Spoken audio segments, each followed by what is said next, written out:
Bem-estar e movimento. Apresentação: Márcio Atala.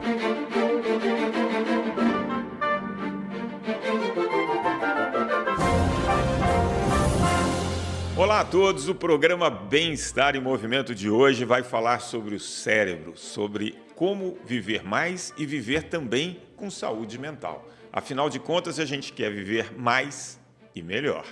E para isso, eu tenho um convidado muito especial, um amigo querido, o Dr. Fernando Gomes, neurocirurgião, professor livre-docente de neurocirurgia do HC da Faculdade de Medicina da USP. Dr. Fernando, muito obrigado por compartilhar seu conhecimento com a gente. Márcio, o prazer é meu e a gente vai falar de uma coisa incrível que é o cérebro, né? O órgão mais importante do corpo humano, uma vez que a gente sabe que não é só a saúde do corpo físico, mas também a saúde mental faz parte de todo esse processo de longevidade, né? Viver mais e, sobretudo, viver melhor. Exatamente. E aí eu tenho várias perguntas aqui que relacionam saúde mental e saúde física. Tem uma tendência hoje da gente falar muito sobre saúde da mente e como se isso fosse uma caixa isolada que não conversasse com a saúde física. Mas eu acredito que uma das coisas que mudou muito em relação à atividade física foi um entendimento que essa atividade física ela pode trazer muitos benefícios para o nosso cérebro, para a nossa saúde mental. É verdade? Faz sentido? 100%. A gente sabe que a gente vive num mundo em que tem a força da gravidade, né? Então, independente da pessoa, tropeçou, é para o chão que vai cair. O cérebro é capaz de receber informações do mundo físico através dos órgãos do sentido, então visão, tato, paladar, audição, a recepção também de informação, de percepção das vísceras internas do corpo. A gente pode sentir algumas coisas, como, por exemplo, fome, frio e assim vai. Só que a expressão da nossa vontade no mundo físico é através da atividade dos músculos e das glândulas. E quando a gente fala de atividade de músculo, quando a gente fala de músculo estriado esquelético, é o movimento. Então, eu consigo interferir no mundo físico, através da vontade do meu cérebro, com o movimento. E esse caminho de ida e de volta é uma grande verdade. A medicina já provou isso. Tanto é que até pessoas que têm alguns transtornos mentais, como, por exemplo, ansiedade, depressão, estresse, insônia, quando você coloca essa pessoa dentro de um ritmo em que é mais equilibrado, com mais atividade física, até mesmo a terapia com remédio, ou então a terapia psicológica, funciona mais e funciona melhor. Então, não tem como desintegrar. É tudo basicamente a mesma coisa. E aí, quando a gente fala da atividade física, né? Então, você vai apresentar ali, tem estudos que mostram que se eu me movimentar, fizer mais atividade física, eu melhoro a vascularização, melhoro a oxigenação do meu cérebro, eu consigo produzir novos neurônios e tudo isso vai me ajudar. O ponto é, a gente está vivendo numa sociedade cada vez mais sedentária. O nosso cérebro, o ser humano, ele sempre foi programado para fazer atividade por necessidade, para buscar comida, sobrevivência. Como que a gente consegue reprogramar o cérebro para incluir essa atividade física? Essa pergunta é uma pergunta difícil e, ao mesmo tempo, fácil de responder. Nesse quesito, eu diria o seguinte: a gente precisa, se auto-sabotar. Então, assim, a facilidade, muitas vezes oferecida com meio de transporte, com controle remoto, com o próprio telefone celular. Sim. Se a gente não prestar atenção, daqui a pouco a gente não está fazendo nada, está simplesmente controlando as coisas com o olhar e, quem sabe, até mesmo com o pensamento. Só que essa realidade física de viver num mundo onde tem a força da gravidade e tudo isso que a gente falou, isso não vai deixar de existir. O ser humano, como a gente conhece, o Homo sapiens, está aí há uns 360 mil anos. Não é tanto tempo. Então, assim, muita coisa mudou, mas a arquitetura e o funcionamento bioquímico e molecular do próprio cérebro acaba sendo o mesmo. Então, assim, a grande dica é a gente precisa se sabotar um pouquinho. Então, de fato, vai parar o automóvel no estacionamento, a tendência natural do ser humano é para onde? Na boca, na cara da porta, ali pertinho do elevador. Se você, na verdade, jogar desse jeito que eu estou falando, você vai tentar parar o mais longe possível, ou até mesmo evitar ir de automóvel, ou tentar uma fórmula diferente, evitar o elevador, evitar a escada rolante e assim sucessivamente. Isso é o mínimo que eu digo para a gente poder se movimentar. Né? É lógico que assim o desafio do mundo moderno faz com que a gente tenha um outro caminho. Por isso que eu uso esse termo. A gente precisa se auto-sabotar nesse aspecto. Eu gostei muito desse termo. E aí tem uma questão que é a seguinte: nos últimos 50, 60 anos, a expectativa de vida subiu absurdamente, né? Então, na média, as pessoas têm vivido mais. E começaram a aparecer, não começaram, mas a incidência muito maior de doenças da mente, como, por exemplo, Alzheimer, demência, né? Então, a pessoa vai viver mais, é claro que a memória começa a falhar e tal. Até que ponto a atividade física pode ser útil para manter essa cognição mais afiada? Olha só, Márcio, a gente já sabe que o trabalho muscular libera substâncias que interferem na produção de novos neurônios e incrementam as sinapses, que são essas comunicações que acontecem entre os neurônios, interferindo no processo de aprendizagem, de memória, de atenção, de desempenho cognitivo. Isso é um fato. Então, por exemplo, a irisina, fator neurotrófico do cérebro, além de regular todo o sistema nervoso autônomo simpático e parasimpático, reduzindo o estresse, enfim, tem uma correlação praticamente direta. Antes a gente pensava que era só por conta de cuidar do aparelho cardiovascular. Então, quem se movimenta, faz lá um treino de força, um treino aeróbico, alongamento, óbvio, vai estar cuidando do coração e dos vasos. Isso é um fato, da parte metabólica também. Mas, hoje em dia, a neurociência já mostrou que é muito mais do que isso. Você consegue reequilibrar níveis de neurotransmissor, como, por exemplo, a serotonina, a dopamina, a própria endorfina, a anandamida e assim sucessivamente. Então, assim, é uma preocupação que todo mundo tem. A gente está vivendo mais, a humanidade, mas a gente precisa viver melhor. Sem contar outras preocupações, né? A questão, por exemplo, da própria sustentabilidade, né? Saúde não tem preço, mas tem custo. Então, é legal, pelo menos, você chegar na terceira idade com um custo baixo em relação a isso. E a única forma de ter isso é você investir numa poupança. E aqui eu não estou falando poupança de dinheiro, não. Poupança de saúde, Márcio. Que é aquilo que você constrói no dia a dia, né? Por muitos e muitos anos. E aí tem dois aspectos, assim, fugindo um pouco da atividade física, que me chamam a atenção em relação ao cérebro. Quando eu era moleque, as coisas não eram tão imediatas, né? Então, se eu estava curioso de saber alguma coisa, eu tinha que perguntar, eu tinha que pesquisar numa Barça, né? Isso demandava um tempo. Queria falar com alguém, se escrevia uma carta, a carta demorava. E a gente tinha muito menos informações disponíveis, né? Hoje, a gente é bombardeado de informação, né? Então, você abre, por exemplo, a home de um desses portais, você vai ter lá 80, 90 manchetes, você vai ler, sei lá, 5 minutos depois, você não lembra a primeira coisa que você leu, porque é muita informação. Tudo é muito imediato. Você quer saber alguma coisa, você dá ali uma busca, mas depois também você já não lembra, né? Esse excesso de informação, o nosso cérebro está preparado para absorver isso, para conviver com isso? Olha, a gente está estimulando o cérebro de um jeito diferente do que a gente estimulava algumas décadas atrás. Eu acho que o grande ponto de virada foi a década de 90, quando a globalização ela deixou de ser uma teoria e passou a ser algo extremamente concreto. Você tem um aparelho, um smartphone na mão, conectado em rede, e você consegue ter acesso a todas as informações de uma forma muito rápida, conversar inclusive com imagem, com pessoas do outro lado, e aí a coisa vai. Então, o que acontece? Quando você deu o exemplo, olha, eu precisava debruçar na Barça, tem gente que nem sabia o que é a Barça, né? É aquela enciclopédia que você fazia um investimento de dinheiro, e ela era grande, tinha vários volumes, putz, né? Era a Barça, tinha uma outra, a Larousse também, se não me engano. Tinha, exato. Mas o que acontece? A gente tinha um período maior de maturação, de contato com conteúdo novo.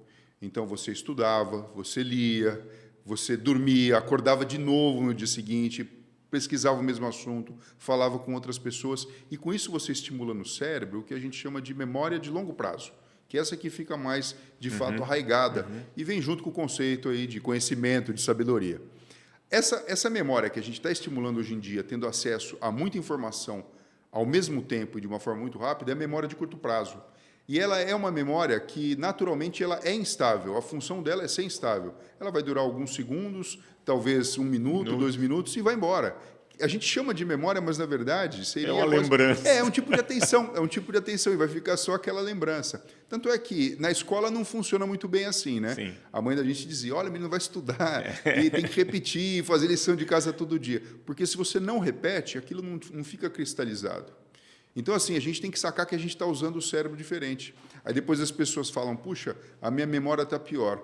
Mas, na verdade, você não está nem estimulando a memória, você está usando essa faculdade do cérebro, que é essa atenção de super curto prazo. E, de fato, você fica com acesso a um banco de dados muito grande, podendo consultar ele a qualquer momento, mas se você fica desconectado, e tem pessoas que têm até isso, né? Nomofobia, né? Essa angústia de ficar distante do aparelho celular e longe desse conhecimento, e a pessoa se sente burra, ela se sente inadequada, ela se sente ineficiente, e de fato porque não está estimulando aquela outra parte que só o contato direto com o conteúdo faz com que você tenha as sinapses modificadas e isso cristalizado no cérebro. Vale uma outra discussão, né? Depois de o quanto pode ser prejudicial ou não a gente não estimular tanto essa memória de longa duração, né? Porque hoje é tudo muito... eu acho, mais uma vez, aquele termo que eu usei da autossabotagem, vai da forma que a gente usa um instrumento, né? É como uma faca, né? Ou um bisturi. Eu posso usar o bisturi para fazer uma bela cirurgia, ou você pode usar para atacar alguém. Enfim, o bisturi continua sendo só um objeto. Então, por exemplo, se eu uso uma rede social e eu coloco ali fotos bonitas de momentos agradáveis da minha vida, e de tempos em tempos eu revisito aquilo, eu não fico esperando o aplicativo me mandar uma lembrança, porque assim, é legal por um lado, mas por outro vem uma sensação frustrante, né? Fala, pô, não queria lembrar disso aqui agora. Não, ativamente. Fora de hora. Fora de hora. Pô, visite aquilo ativamente, tente relembrar aquela situação, aquilo é muito legal, o seu cérebro gosta disso. Né? Isso vai fortalecendo um jeito diferente da mente funcionar. E aí você falou do cérebro gostar. Queria que você falasse um pouco do sistema límbico, né, que tem muito a ver com isso, né, de experiências positivas, negativas. Porque uma das coisas que eu acredito que tirem um pouco as pessoas da atividade física é justamente a pessoa é sedentária, e aí ela sabe que tem que fazer exercício, o médico fala, ela vê na televisão, ela vê você falando, ela vê que eu estou falando, ela fala, pô, eu preciso fazer. Aí ela se deixa seduzir, por quê? Por uma aula que é de muita intensidade, que está prometendo um ganho, enfim. E aí ela busca uma atividade que o corpo dela não está preparado naquele momento para executar. Então, ela foi lá fazer uma atividade extremamente intensa, de 15, 30 minutos. O corpo dela tem a sensação que aquilo não foi prazeroso, né? E aí a tendência dela não repetir. Faz sentido isso? De você escolher atividades que você tem um pouco mais de prazer para que você queira repetir mais vezes? Faz. Isso esbarra no conceito, quando a gente fala de inteligência múltipla, da inteligência emocional. Eu topo, até certo ponto, tolerar uma coisa que não é muito agradável, porque eu vou ter um benefício muito maior lá na frente. Só que isso fecha em questões relacionadas, por exemplo, à vaidade, sabe? Mas não necessariamente saúde. Porque, bom, a gente sabe, né? Não é um dia de treino, ou um treino muito intenso, que vai fazer o seu corpo mudar, que vai te dar mais saúde, ou até pelo contrário, né? Por exemplo, quem é maratonista, um dia de prova é um dia que você está, entre aspas, dando uma surrada no corpo. E você preparou seu corpo para isso e depois já tem um planejamento de como se recuperar. Então, assim, o sistema límbico, que é a parte emocional do cérebro, trabalha muito com isso, né? Com o fato do estímulo positivo, de você ter a recompensa, você libera dopamina no circuito mesolímbico dopaminérgico, vem aquela sensação prazerosa e gostosa.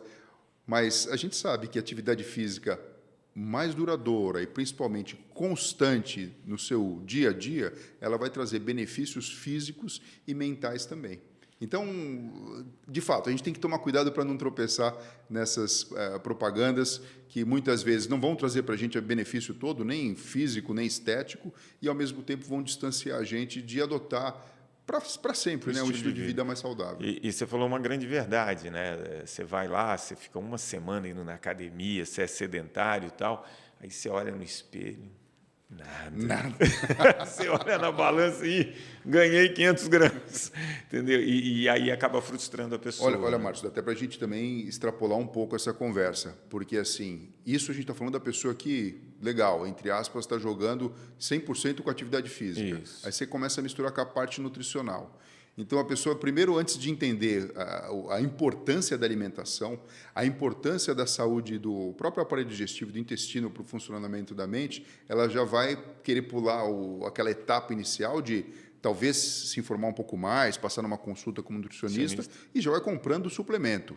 como se aquilo fosse trazer o resultado desejado. E muitas vezes até tropeça, porque pega uma orientação de uma pessoa talvez não muito bem preparada e já começa a utilizar substâncias que são, por exemplo, anabolizantes, que vão interferir e vão dar talvez aquele resultado rápido que a pessoa quer, porém totalmente distante, né, do conceito de saúde e de beleza propriamente dito. Então é um caminho que assim ele precisa ser bem ponderado, porque como você falou, a gente está vivendo mais, mas a gente tem que viver melhor. E sempre, né? Melhor. E aí a gente vai falar de uma coisa que é super importante. Acredito que para o cérebro também, o sono. Como que o sono vai interferir na nossa saúde mental? Bom, a gente sabe que o sono, Márcio, não é um período em que o cérebro deixa de funcionar. Os antigos imaginavam isso, né? Você tem um período que você está acordado, tipo, seu cérebro está on, e no momento que você dorme... Desliga o celular. Ou então, de vez em quando você tem um sonho, né, uma inspiração, a coisa fica diferente. Não. O cérebro ele funciona desde o momento em que existiu a concepção e o sistema nervoso começou a ser desenvolvido até o último dia de vida. E tanto faz se você está em vigília ou está em sono. Só que existe toda uma arquitetura do sono. Um momento inicial onde seu corpo físico relaxa, as ondas cerebrais elas vão ficando mais tranquilas também, mas você entra num período do ciclo chamado de sono REM, em que você tem uma atividade elétrica intensa do cérebro e um relaxamento profundo da musculatura do corpo. E é nesse momento que a memória, por exemplo, ela é organizada na região chamada hipocampo, em que essas sinapses mudam. Então, se eu não durmo direito depois de uma experiência, muito provavelmente eu não vou conseguir memorizá-la de uma forma eficiente. Então, aquela conversa, mas peraí, eu tenho uma prova no dia seguinte, eu sei muito bem que se eu estudar a madrugada inteira, eu vou bem na prova. Vou falar, perfeito, só que você está confundindo os conceitos. Você vai bem na prova porque você está usando a sua memória de curto prazo, aquela que a gente falou que é instável, mas assim que você terminar a prova, você pode até tirar 10, você vai tomar uma chuveirada, eu tenho certeza que as letrinhas vão embora com a ralo. Se eu te fizer a mesma prova depois de uma semana, depois de um mês, o seu desempenho vai ser pior do que quando comparado com um colega que teve a capacidade de estudar todo dia e intercalar noites de sono bem dormidas, porque isso faz com que a memorização aconteça de uma forma mais eficiente. E num longo prazo, em relação à longevidade, você dormir melhor faz diferença? Faz toda a diferença. Fisicamente, hoje em dia a gente já sabe que tem um sistema chamado sistema glinfático.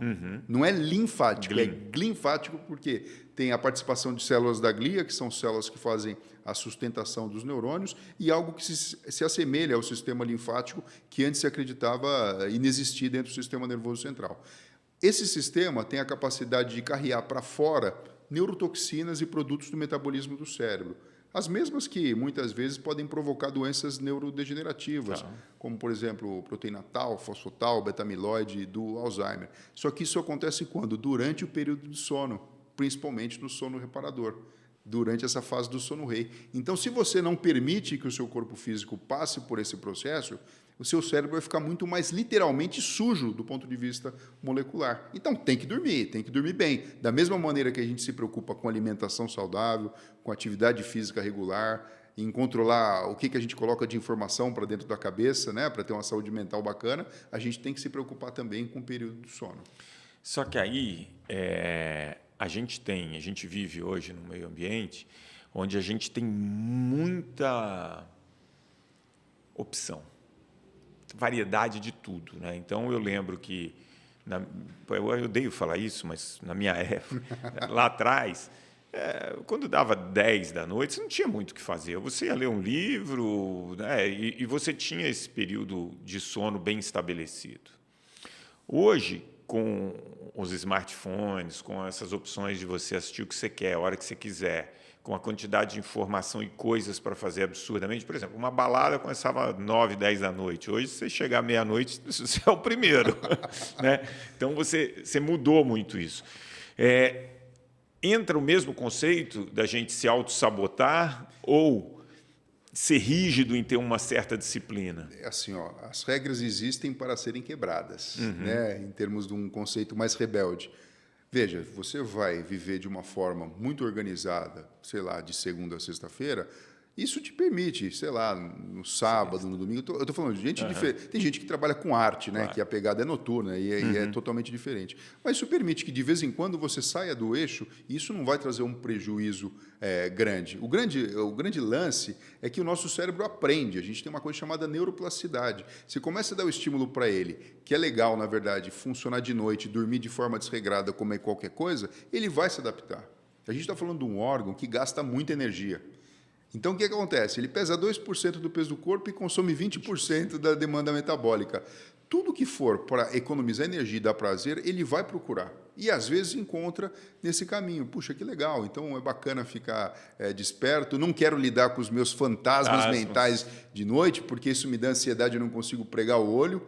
Em vez de você encarar isso de frente, né? Porque talvez você esteja vivendo um período, um momento que, de repente vale a pena você marcar uma consulta com um psicólogo, com alguém que vai te orientar ajudar, uma maneira adequada a passar por aquilo. Né? E a gente vai, muitas vezes, nesse caminho da facilidade, que o cérebro adora. Né? Só que isso traz um malefício a médio e a longo prazo. Você vê como você falou da neuroplasticidade, né? Como eu estou sofrendo essa semana. Porque é rotina, né? Então, eu tinha um horário para falar na CBN que já vinha de 11 anos, 12 anos, que era 8h35. Então, você já tem, eu acordo tal hora, eu faço alguma coisa, eu me preparo 20 minutos antes do programa para entrar no ar, tenho aquele papo ao vivo, aquela adrenalinazinha, e o dia... Olha, dá para contar, acho que nos dedos das mãos, os dias que eu não fiz esse programa ao vivo em 12 anos. E agora, mudou. 6h30 da manhã e gravado. Então, às vezes eu esqueço e chega 10 da noite e falo, caramba, não gravei o programa de amanhã. E aí você acorda, você fala, parece que está faltando alguma coisa, você meio se sente inútil, porque você não tem aquilo. Mas o cérebro ele vai se adaptando. Né? Ele vai se adaptar, por conta da questão da neuroplasticidade mesmo. Você vai oferecendo outros caminhos, aos pouquinhos acionando esse circuito do prazer também de uma forma diferente. O senso de responsabilidade ele acaba gritando de uma forma também mais adequada para a situação. E essa sensação desagradável, a boa notícia é que ela vai passar. E a alimentação? Como que a alimentação... Porque para mim é muito clara a questão do exercício, para mim é muito clara a questão do sono. E a alimentação? Como que ela... consegue agir mais complexo do que simplesmente o que a gente põe para dentro, a neurociência hoje em dia já sabe que a saúde da flora intestinal, do próprio intestino, impacta de uma forma direta no tecido cerebral. Existem linhas de pensamento e de pesquisa mostrando que, por exemplo, o nervo vago, que é o 10º par craniano, que é responsável pela inervação de grande parte das vísceras do intestino, ele tem só uma sinapse até o próprio tecido cerebral. Então, existe a possibilidade de que proteínas ou algumas moléculas possam ascender a partir do próprio aparelho digestivo para o sistema nervoso central, tanto para o bem como para o mal. Então, assim, nós já sabemos, né? Tipo de alimentação que cruza mais aí com a ideia de longevidade, aquela próxima do Mediterrâneo. Aquela questão de você comer mais gordura ou proteína, dieta cetogênica, que você até pode entrar um determinado processo, obviamente, com orientação especial, ela vai melhorar a sua concentração e sua atenção. Em algumas situações de neurologia, a gente usa paciente que é refratário ao tratamento para epilepsia, algumas pessoas do transtorno do espectro autista conseguem ter um desempenho cognitivo melhor. Nem sempre é fácil de adquirir. Então, por exemplo, a dieta mediterrânea relaciona-se mais com a longevidade. A dieta cetogênica, aquela que é bem focada em proteína e gordura, que pode ser utilizada em neurologia, por exemplo, em pacientes que têm refratariedade ao tratamento anticonvulsivante para epilepsia, a gente já sabe que tem benefício, ou então com pessoas, né, com transtorno do espectro autista, conseguem até melhorar o seu comportamento cognitivo. E até mesmo o jejum, Márcio. Nas escrituras sagradas a gente tem, né? Algum personagem bíblico tinha alguma questão muito importante e jejuava. Além de todo o contexto espiritual, religioso, o indivíduo ele entra num período de cetose e isso pode favorecer um pensamento mais alinhado, mais atento, com uma concentração maior. Isso aqui eu estou falando de elementos nutricionais. Sim. E a gente tem especialistas no assunto. Agora, existe toda uma questão da flora intestinal envolvida também, e isso impacta sobremaneira no funcionamento do cérebro. A gente olha muito para o corpo físico, né? Mas a mente da gente tem uma relação direta com essa realidade. E essa questão da alimentação, quando eu te ouço, me traz ali 2 pontos importantes. Primeiro, da qualidade, né? Se a gente está falando de ter uma boa saúde intestinal, ter boas bactérias, aí a gente fala muito de frutas, verduras, legumes, fibras, né? Que possam ser alimentos para essas bactérias. Então, a qualidade, obviamente, ela tem um ponto aí. Mas o que me chama a atenção é um segundo ponto, porque você tem uma gama de estudos mostrando que comer menos, dietas hipocalóricas, te faz viver mais. Isso também é benéfico para o cérebro? Olha, o que é dito é que, às vezes, a carência alimentar, não a fome extrema, mas você chegar a sentir alguma coisa próxima disso, faz com que alguns genes eles se expressem de uma forma diferente. E isso pode impactar num funcionamento diferente da sua mente, do seu cérebro, do seu comportamento, e até mesmo aumentar a sua sobrevida. Agora, é difícil falar isso, né? No mundo em que, por exemplo, quando você tem uma festa religiosa como a Páscoa, né, em que tem a questão do chocolate, aí você fala, não, mas eu não como chocolate nunca. Puxa vida, chega a sua criança ali, um sobrinho, um filho, um neto, sei lá, te traz um negocinho. Não, de forma nenhuma. É complicado, não né? Dá, né? Você tem que trabalhar com a realidade como ela é. Eu acho que assim, a linha mestra a gente não pode perder. Existe sim uma interferência direta. E o excesso que a gente tem de oferta, principalmente de gordura, de sal, de condimento e de açúcar, é muito diferente do que o nosso cérebro de 300 mil anos atrás, né, que vem sendo desenvolvido, realmente precisa.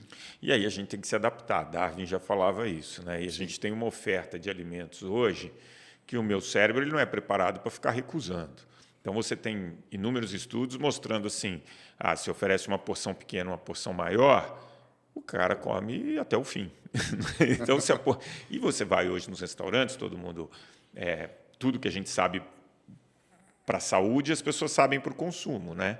Então, o prato é maior, as porções são maiores, você paga 50 centavos a mais, você tem muito mais comida e refil. Não à toa as redes de farmácia hoje, os produtos mais vendidos são chocolate, paçoquita, bala, quer dizer, a oferta está aí. Como que eu domo esse instinto de trazer energia, porque a qualquer momento ela pode faltar? Olha, existe um termo que a gente usa na neuropsicologia que se chama metacognição. Metacognição é a hora que a gente passa para o andar de cima da situação e a gente começa a entender como funcionam os mecanismos, né? Então, um truque seria, tenta se enxergar como uma terceira pessoa. Começa a analisar o seu comportamento daquela maneira. É lógico que às vezes é difícil. A pessoa tem um transtorno alimentar, vai precisar procurar um psiquiatra, um psicólogo para conseguir entender e lidar com aquela situação melhor. Mas a partir do momento que você está ouvindo essa nossa conversa aqui e também já deu uma tropeçada, como todo mundo já deu nessa questão, alto lá, né? Vamos gerenciar de uma forma diferente, porque é essa a realidade. A gente não tem hoje em dia muita censura para nada. A gente tem muita informação e muita oferta. Se a gente mesmo não pegar a rédea da nossa vida e conduzir da forma adequada, tudo fica muito complicado. Você usou um termo, meu irmão, sempre que eu ia conversar com ele, ele falava assim, ele é engenheiro, você tem que ter a vista do helicóptero lá de cima. Isso, é isso aí. E aí, 2 dados, né? Quando uma pessoa se matricula numa academia, 3 meses depois, 64% dessas pessoas não voltam mais. Esse é um dado da Academia, Associação Brasileira de Academias. E quando você pega dietas, depois de 2 anos, só 5% tem o peso menor do que o inicial. Quer dizer, as pessoas têm o conteúdo, sabem que precisam e buscam essas soluções. Na alimentação, eu vejo uma busca por soluções mais restritivas e imediatistas e a busca para a academia, porque é lá que o pessoal fala que tem que fazer exercício, né? Como que eu faço para mudar essa neuroplastia do cérebro e fazer isso entrar como um hábito? Assim, a gente tem que focar realmente no hábito, na questão da rotina, né? Então, da mesma maneira que a sociedade já entendeu que tem um momento de café da manhã, um momento de almoço, um momento de janta, Veja, a gente até gosta de trabalhar com isso, né? De comemorar situações. Pô, alguém faz aniversário, vamos combinar em família, né? Vamos combinar um almoço em família. Ou você tem um assunto a tratar antes de chegar naquele momento final de assinar um contrato. Pô, vamos combinar um café, vamos combinar um almoço. E a gente vai pervertendo. Da mesma maneira, a gente precisa assumir que outras coisas são fundamentais para a nossa vida. Por exemplo, a inserção da atividade física diária. Então, por mais que a gente fale, olha, 30 minutos, né, 5 dias por semana, o bom seria todo dia, porque a gente acorda e dorme todo dia, come todo dia, vai todo dia no banheiro. Então, coloca o corpo em movimento. Precisa colocar em movimento também. É verdade que se eu escrever, o meu cérebro fixa melhor aquela tarefa? Você consegue alinhar, na verdade, o funcionamento dos seus lobos frontais, porque você está trazendo uma informação que acaba sendo ressaltada com esse ato psicomotor que é da própria escrita. Então, funciona. E outra coisa que funciona também é essa coisa meio de dar aula, sabe? De você aprendeu uma coisa e você falar para outra pessoa e transmitir para outra pessoa. É lógico que sempre com responsabilidade, claro. Né? Você vai transmitir coisas que são reais, não que você acha. Exatamente. Simplesmente. Isso você faz com que alinhe o propósito e fique mais fácil. Mas eu acho que o grande lance também é a gente entender que sempre que a gente vai muito para um extremo, né, quer seja um treino muito pesado, uma dieta muito restritiva, isso não é muito sustentável, né, Márcio? É difícil então, pagar assim, esse preço por muito tempo. Às vezes tudo bem, você não vai ficar com aquele corpo possível que você teria se você tivesse esse tipo de alimentação e frequentasse exatamente isso na academia. Mas o nosso cérebro também prega algumas peças, né? Do tipo, já que não dá para ser assim, então eu vou ser totalmente ao contrário. E não é o caminho do meio. Vai ter um momento que você vai conseguir apertar um pouco mais ali a sua vigilância em relação a isso. Outros momentos você não vai levar isso de uma forma tão ferrenha, mas é importante você ter esse norte. Eu acho que, assim, dependendo da modalidade que você escolhe, ou então dependendo do estilo de alimentação que você escolhe, isso fica mais fácil.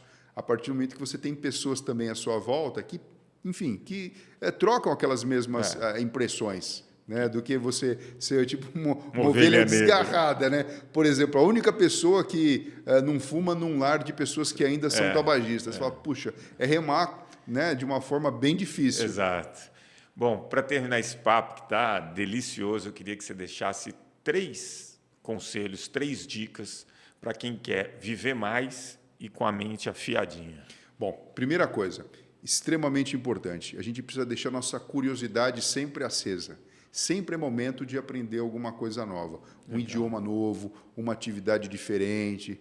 O que acontece, Márcio? Eu vejo, sentado no meu consultório, fazendo as cirurgias nos hospitais, e às vezes a gente acaba lamentando, fala, puxa vida, depois que a pessoa tem um acidente vascular cerebral, tem um tumor na cabeça, tem uma hidrocefalia, a partir desse momento tão grave, tão sério, que graças a Deus ela não morreu e pôde ser operada e tratada, ela começa a fazer uma reabilitação multiprofissional, onde ela vai fazer atividade física, primeiramente com fisioterapeuta, né? Às vezes vai aprender música com musicoterapeuta, vai desenvolver outras atividades lúdicas para estimular a memória e a cognição. Puxa, não podia ter feito tudo isso? Antes. Podia ter feito tudo isso antes, sim, né? Então, aqui fica a minha dica. Gente, vamos ser curiosos. Sempre é momento de se aprender um instrumento musical, tentar fazer uma coisa que você não gosta muito e que é difícil, porque isso faz com que o nosso cérebro fique muito ativo. Isso é uma dica que faz você viver mais e viver melhor. A outra, a gente tem que ficar atento à tecnologia, porque a tecnologia nos ajuda, sim, em vários aspectos, principalmente quando a gente cruza ela com essa informação da medicina. Vou falar para você, o cérebro humano recebe informação através da visão e através da audição e com todos os outros órgãos do sentido também. Se você tem um problema de visão, naturalmente, o enriquecimento de informação para dentro do seu cérebro vai ser menor. E a gente sabe que o nosso cérebro ele é 2%, ele trabalha muito com essa questão de imagem. O que você faz se você tem um problema? Você vai no oftalmologista, você coloca um óculos, enfim, você procura um tratamento e assim sucessivamente. Mas, se o problema é auditivo, e isso acontece por volta dos 40, 50 anos de idade, e muitas vezes é prescrito um aparelhinho, alguma coisa para incrementar a sua audição. Eu não estou nem falando aqui da higiene que a gente tem que ter em relação aos cuidados com som alto, poluição sonora e outra coisa. As pessoas fogem disso, porque o óculos pode ser uma coisa moderna, uma coisa fashion, mas colocar um aparelho auditivo me arremete a uma ideia meio de, sei lá, invalidez, alguma coisa assim. Então eu evito. Isso é um ledo engano, Porque se a gente quer ver mais e melhor, a gente não pode privar o nosso cérebro da entrada de informação. Sim. Então, assim, é uma dica ácida, né? É uma dica diferente. Gente, não vamos ter preconceito, a tecnologia está aí para ajudar. E a terceira coisa, assim, a gente fala muito de alimentação, muito de atividade física, vamos prestar atenção no sono da gente. Tá. A insônia é algo que merece ser diagnosticado, reconhecido e tratado. Existem exames, como, por exemplo, a polissonografia, que conseguem mapear tudo isso que eu falei, da citoarquitetura, da arquitetura do próprio sono, da importância de se você está oxigenando o seu cérebro durante o período do sono, porque você não está conseguindo vigiar isso, né? Se você não tem apneia de sono, não tem ronco, que tudo isso tem diagnóstico e tem tratamento. Isso vai impactar na sua vida. Porque quando você está vigil, você consegue ainda pelo menos ter noção, né? Olha, não estou comendo direito, não estou me exercitando. Mas quando você está dormindo, se você não tiver um companheiro, uma companheira que fala, olha, você está roncando, você faz uns períodos de apneia. Enfim, você vai passar uma vida que não precisaria ser dessa maneira e seu cérebro está ficando prejudicado, o que vai impactar em você não viver muito e nem viver melhor. Então, são essas as minhas 3 dicas, Márcio. Boas dicas, diferentes, e tenho certeza que os nossos ouvintes adoraram. Fernando, agradecer demais esse papo, foi enriquecedor. Com certeza teremos novas oportunidades para ir a fundo em cada um desses temas. Obrigado. Obrigado você, Márcio, foi um prazer incrível estar aqui com você. Obrigado pelo papo, doutor Fernando. O Bem-Estar em Movimento vai ficando por aqui. Teve esse papo incrível com o doutor Fernando. Tenho certeza que se você gostou, você pode compartilhar com seus amigos. Está em todas as plataformas de áudio, inclusive no aplicativo da CBN. O programa de hoje teve a produção do Bruno Teixeira, da Joana Cafuri, os trabalhos técnicos do Fernando Mazuco, e eu espero vocês no próximo sábado. Bem-Estar e Movimento. Apresentação: Márcio Atala.